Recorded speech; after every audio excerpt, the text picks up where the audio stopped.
নমস্কাৰ, সকলোলৈকে শুভ সন্ধিয়া জনাইছোঁ। মোৰ নাম ৰূপালী মহন্ত। পোহৰ জোনাকী মহীশূৰ ভাষা সাহিত্য চৰ্চাৰ মঞ্চলৈ মোৰ এটি স্বৰচিত কবিতা আগবঢ়াইছোঁ। কবিতাৰ শিৰোনাম কৃষ্ণচূড়া। দিশে দিশে তেজৰঙা ৰঙৰ জোৱাৰ, বেদনা গধুৰ মনৰ মাজত জাগিছে হিল্লোল। উষাৰাণীয়ে পাতে ৰঙৰ মেলা, ৰঙৰ ৰঙে ভুৱন সাজিছে। মন ফুলৰ বনত কোকিলৰ মৌ মিঠা মাত, চঞ্চল প্ৰজাপতি।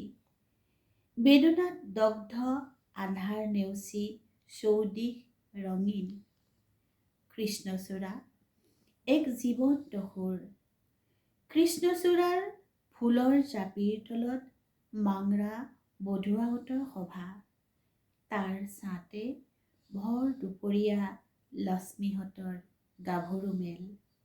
লিহিৰে আঙুলিৰে কোমল পাতত হাত বোলাই মাদলৰ চেৱে চেৱে ঝুমুৰৰ তাল ভাঙে।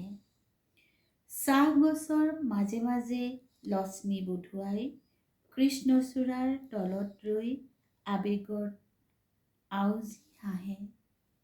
বৰ মিঠা জীয়াজুৰি চাহ বাগিচাৰ কৃষ্ণচূড়া। ধন্যবাদ।